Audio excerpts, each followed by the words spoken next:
Show. We are back here. Our first one like a week, Justin. It's been right. Yeah, I think so. Did we do it last Friday or was it just when Kirk was gone? I can't remember. We did one last week, but I believe it was earlier in the week. Okay, not that big of a deal either. Actually, we thought I called you today. Last Friday we took calls.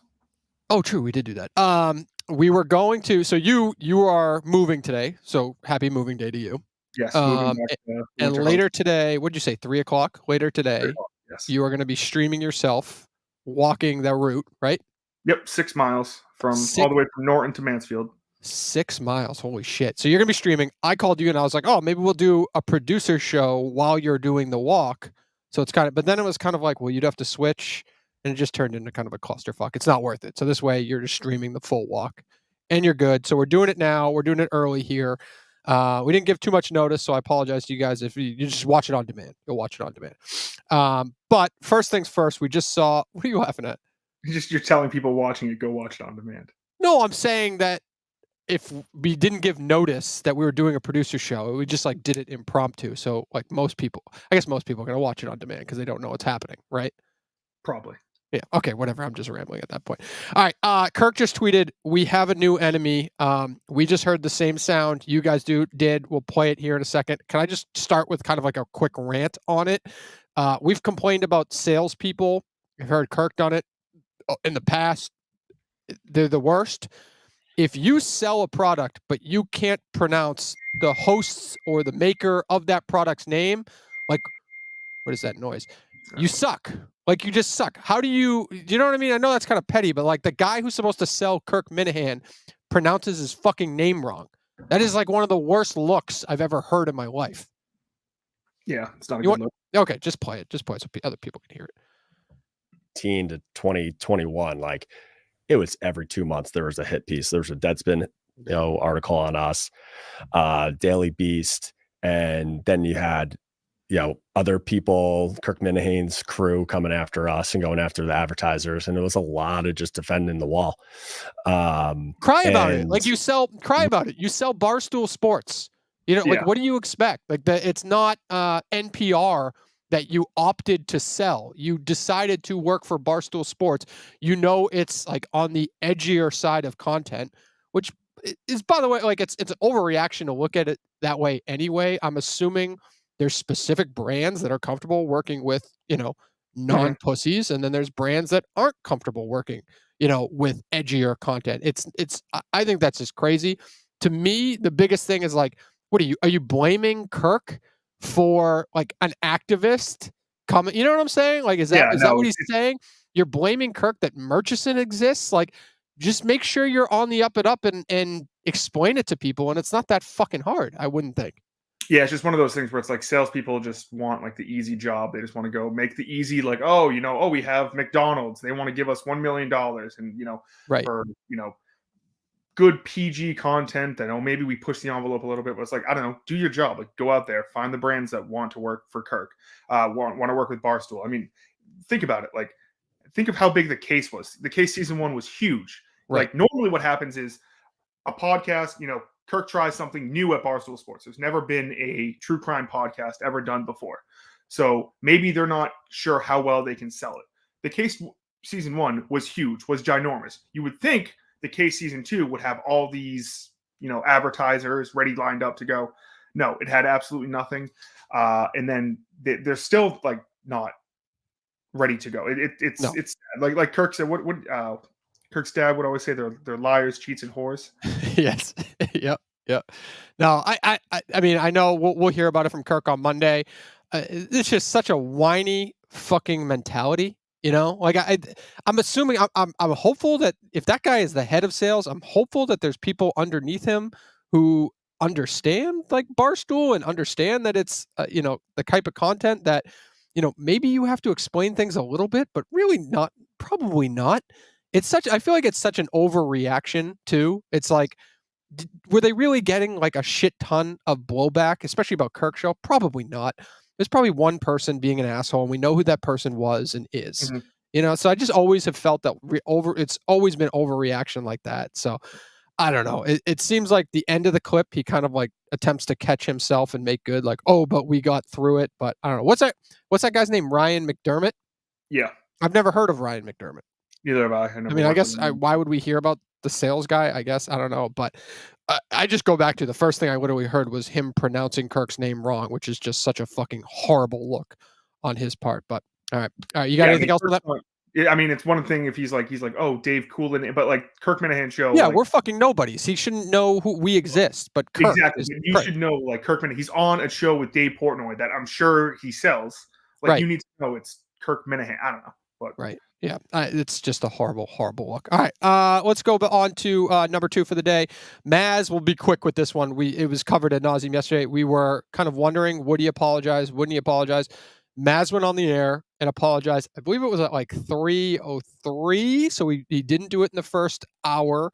He did it at the start of the second hour, and he apologized. And Justin, I don't know about you. I don't consider myself a spokesperson for the community by any but they just look to me. Yeah, they look to me as a leader. I and some of the other people I heard from were happy with that apology. It was acceptable. Is that fair? Yeah. What would your reaction been if like they started the show and were like Maz is no longer working for the Sports Hub? I would have been in shock. But I 100%. I feel like Kirk was kind of like trying to get me to go to that point. Audio like that happens. We're playing it on the show. Isn't this the same fight I had with Menners like last time this happened? Mm-hmm. Like audio like that is going to get played on the show. That's just like what we do here. Yep. And making fun of it and doing it in a certain way we've done obviously the last few times. It's amazing that it continues to be fucking Tony Maz and nobody else is joined the fray. It's just Maz. Mm-hmm.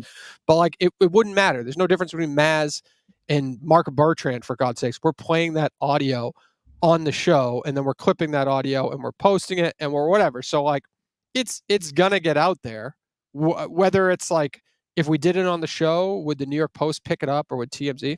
I have no fucking clue, but like it just plays out the way it plays out. And also, this is like Kirk said this before, like this is what EEI should be doing. Like I'm not necessarily saying like they should play audio of the Sports Hub where they think it's bad, whether it be bad because he's saying slurs or whether it's bad because it's just radio. But like this is what like competing radio stations should be doing, like going after each other, play it, be like, this is terrible. How are they on the air? Blah, blah, blah. No one else touched it in the entire. But like, so it's one thing to not touch it, like to your point, like they're not looking for it, so they don't play it initially. It's another thing to then not talk about it after it's in, I don't know, 5 major media publications. Like it hit the Daily Mail, it hit all these. Why wouldn't they address it? Like if you're Adam Jones and they're middays now. Who's the afternoon show? They don't even have I think it's called like WEI afternoon show. Yeah, like Christian Arcand and I'm not like those guys are kind of like placeholders, so I kind of feel bad saying it, but like why wouldn't you? If you're competitors with them, why wouldn't you be like, oh, did you see in the New York Post today, Tony Maz? And even if you don't agree with why it was written or are 100% Team Maz, like you still fucking talk about it, I would think. Yeah. But then again, like if the Boston Globe's media reporter isn't even going to write about it, then which is another like travesty. Usually I feel media reporter. I mean, think of the Boston Globe person who literally like her entire job for a year was to take down Minahan, right? And Shirley, and she's not like this is right down her alley, like, right down her alley, and she's like, nope, she just hangs up. No, it's funny. Yesterday, she answered the phone yesterday, right? I completely forgot that. Like she just hung up, right? As soon as Kirk was like, "Hey, it's Kirk Minahan. We have a couple questions about." Yeah. Nope, just hangs up. I think a couple publications. I actually said this to Mutt when he texted me that was happening yesterday. I was like, he said, "Do you think he's going to apologize or something like that?" And I said, "Well, to be honest, he probably shouldn't because then you're going to get the second articles, which is Tony Maz apologizes. So he's going to get the whole second run, and that's exactly what happened. He apologizes at 3." And that's when the local media finally started talking about it. Boston Herald wrote about it. I think it was Mass Live, and somebody else talked about it. So, all right, until next time, Maz. I'm sure we'll, that was round 4. We'll probably see you again. But the community is satisfied at the moment. I will say it was brought up. One of my favorite parts of this week is just Kirk talking about how he got Maz to do a cameo for his special needs teenage. I forgot. Linda Pizzuti's special needs teenage nephew, who's such a big fan of Felgrade Maz. I completely forgot. Video for him. I completely forgot like we had that for Plymouth, but I do remember like distinctly. I remember where I was when Kirk like texted me a screenshot of his conversation that he was having with Tony Maz, and I was like, that's just fucking crazy. It was fucking great. You're sick in the head. Yeah, it was just great. God. All right. You want to go on to the Tate blog? So Tate went at Portnoy and Kirk pretty aggressively in that blog. What's your take on that one? I think it's just arm waving. I think Kirk has handled this like pretty good. I mean, Tate understands that Portnoy has a huge audience, that Kirk has a huge loyal audience, and that if he goes at right now, like all Tate cares about, he keeps tweeting out numbers. He's getting views on things, which I guess in the grand scheme of things, that's what we want at this company. We want eyes, we want views and things like that. But I really just think like Tate's part, like it didn't even make sense. He went after Kirk for being short, and which is like, where did that come from, by the way? I think even Kirk would say this, like, go after Kirk for, I don't know, being crazy, but like, I've never heard anyone be like, he's short. I've never once heard that like said by anybody. I don't think anybody's ever like. I mean, he's not like tall. Like I wouldn't say he's like a tall, but he's not like, oh my God. Yeah, but it was just a weird. I think he was just maybe like he was just throwing something out there because he had nothing else. I've just never heard that, and he even posted the GIF with it too, which was kind of strange. But I don't know. I mean, I think that either way, I was entertained by it. Like I like Kirk shit talking him on unnamed, and then him shit talking back to Kirk. So, but I saw a lot of people being like, Tate took down Kirk or whatever. I didn't really think so. I didn't think he was like as aggressive with Kirk as he was with Portnoy in that blog at all. Yes, but also like, where was this during the show? Like during Unnamed. Yep. Like during Unnamed, like he kind of went at it, but it really wasn't anything. Yeah. Crazy. Now he's like calling out Dave. He's saying Yankee Dave. He's calling Dave like. By the way, it's funny. Like that whole show happens, and it's kind of aggressive, and that's like at least what like the inner world of Barstool and Stewies are talking about is the Tate Clemmer thing going on, and then it just gets like.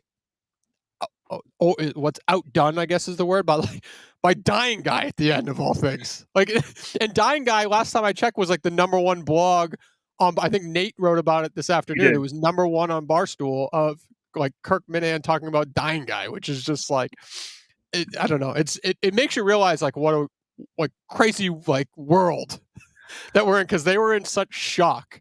And I was hearing that thinking like, what's weird about this? This isn't weird. This is normal. It's Dying Guy. I thought about this little bit. Did Whitney kind of get exposed during that? That for not listening? Well, because he's like, he says he listens to all the shows, and then he's like, I listen, and I don't even. I think he listens to like a good number of shows. I just think he's running around. He's probably not listening like to every single one of them. And first of all, they're long. They're like 2.5, 3 hour podcasts sometimes. But yeah, I think what was that? Dying Guy's third time in? How many times did you guys have him in? 2 times though, because he was in once before. Yeah. When he was going to kill himself in Portland. Right. And then, and then this time. So. Could you see? I think it was David in Maryland who tweeted that. Like, could you see Portnoy's like wheels turning in his head, being like, "We should maybe hire this guy." Like, you could kind of see it. I could kind of see it, but I'm just not. I think that's one of those things where like maybe. Like if there was a time to hire him, it would have been on that show, because I don't think because he's also not in like content, right? Like he has the Stage 5 podcast that he does, but it's not like he does have a real like big boy job. Yes, that isn't necessarily content. Yes, but it would be funny just to see like there's always something going on in the Minahan world that like just intrigues Dave and sometimes it comes up like organically like. Horse racing, Mut, they're going to Saratoga to do something. Well, that makes sense. And there's another time where they accidentally play the wrong clip on the Unnamed show, but they go, yeah, we don't care about this anymore. Who the fuck is that guy sitting there who looks like death? Right. It's absolutely crazy. But that was a unique moment, and it lets us all like appreciate the world that Kirk has created. That like that moment got to even happen. So yeah, where it's like to us, Dying Guy is like on a scale like 1 to 10 is like a 6, like of like craziness. It's like and then like to everyone else, it's like this is the fucking most insane thing in the entire world. Right, and then like yes, they're talking about like the live show and the plan for it, but like Dying Guy's like. He's part of the team now. There's like he's in once a month for God's sakes. You know what I mean? So it's like he's just naturally part of the world now too. So, all right, moving on to the next thing here. We both kind of wanted to talk about this. Coleman's call yesterday. Like thoughts on it in general. I liked that he just like called the hotline just to chime in about like the Halloween thing. And my take was that he kind of got caught up in like the conversation. He thought it'd be quicker because it did kind of go down that weird path, like that Steve call, like we were talking about yesterday. But it was fine. He was just, there was nothing crazy to that. No. But I do think it's tough when you want to call in and they're like, they were talking about Coleman. And so he wants to call in. But the thing is if you call that line, you get pushed to like, there's 5 people in front of you. So you might not get on for another 15, 20 minutes. And then it's like, oh, it's kind of passed. But it was good. But what if he did the, can I, like, if he just called you or me? Like, is that move, like, for that moment, would that be looked down upon? It's kind of as opposed to just calling the hotline. Because nobody, like, even though we were talking about him, it's not something that necessarily needed the phone call. So, like, to then say, like, hey, I want to call. Like, it's not like talking about Jeff D. Lowe and the dozen, and then Jeff texting us being like, hey, can I call in quick? If he texted us and said, like, hey, can I call? And then we told Kirk that on the air, he'd be like, why the fuck does he want to talk? You know what I mean? So it's probably the right call by him just to use the hotline. Yeah, but I think if anything, it shows, Kirk was right. Like Coleman just he's applied for some jobs, and one of the places he applied was Barstool, New York. I think he misses the New York atmosphere, the hang kind of that we've been seeing on these streams.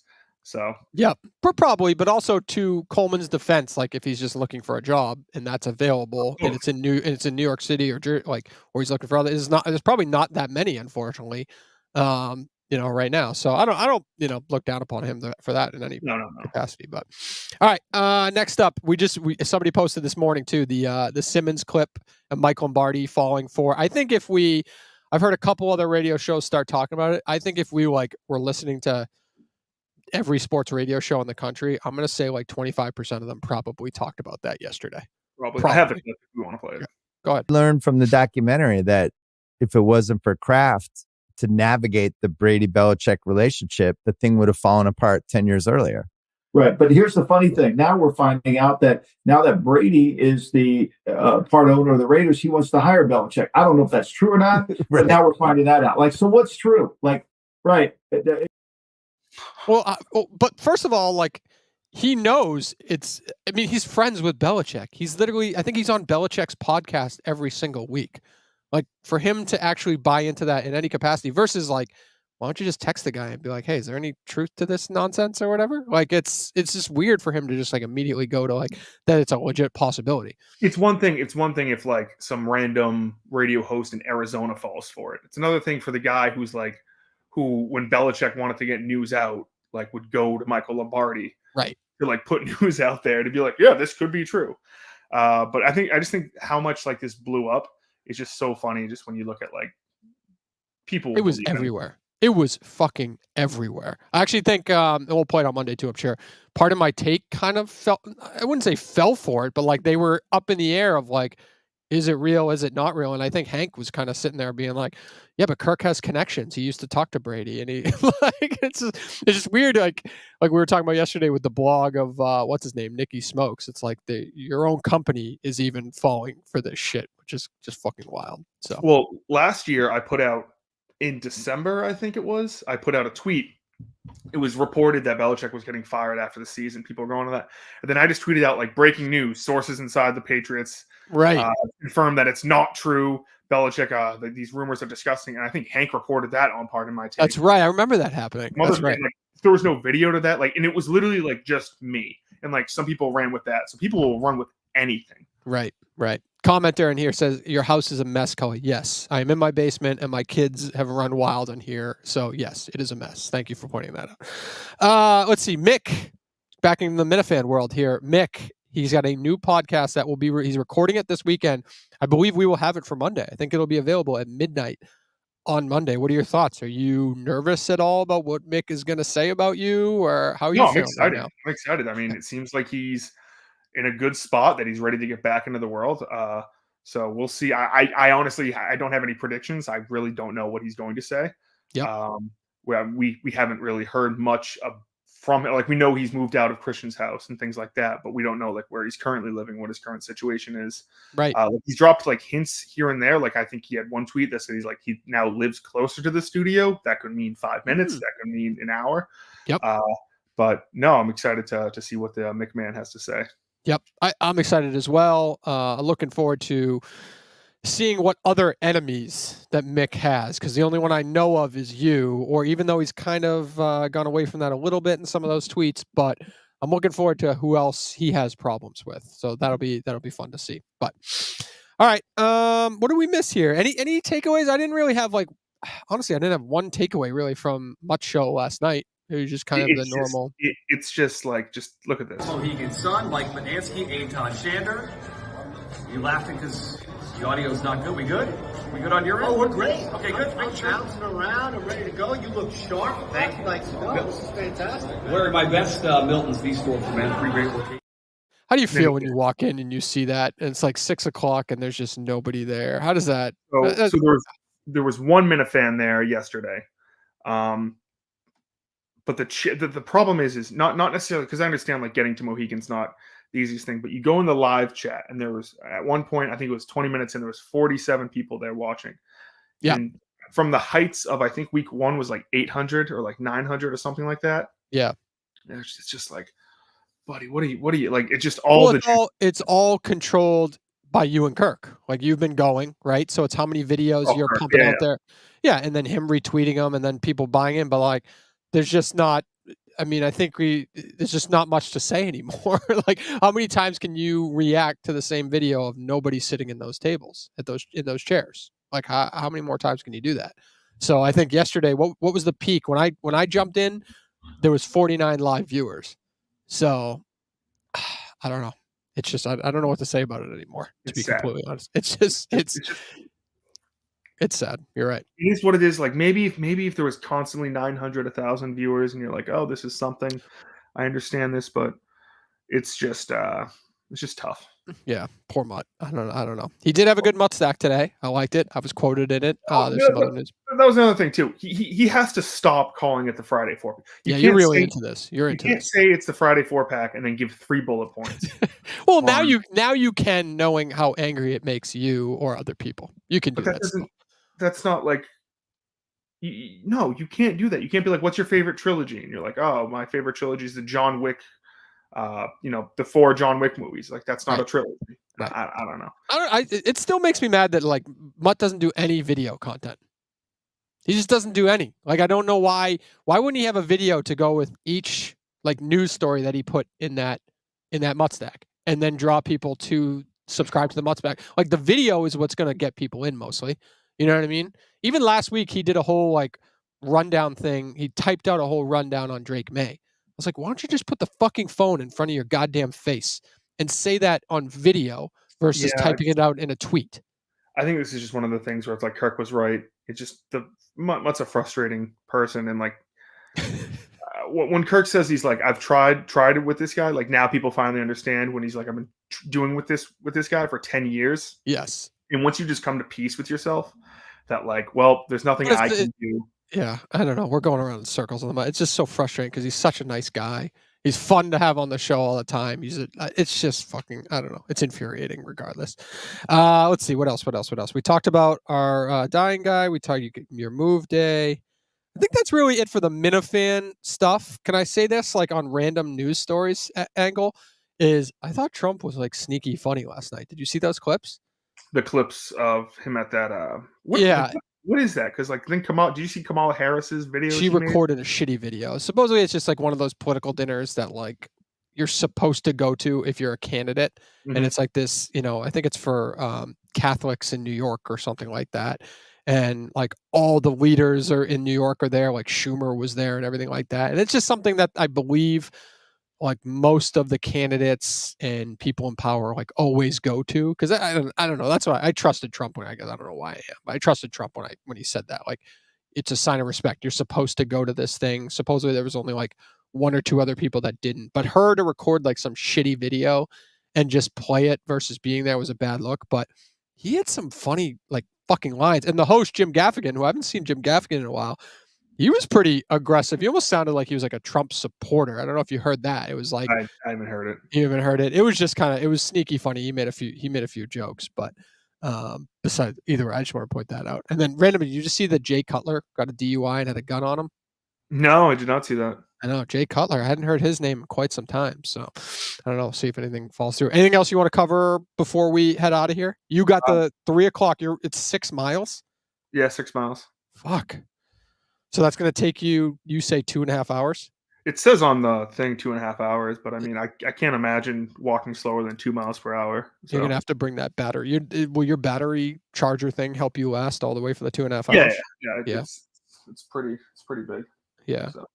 Okay. All right. The last thing I wanted to touch about, kind of stay in the realm of politics. I know we have this debate that we're trying to get together with Montante and Greg Poehler, and Montante had a rant about the Mets. He's a big Mets fan, and so he had a rant last night after the Mets lost. Is this his attempt to start doing more video stuff?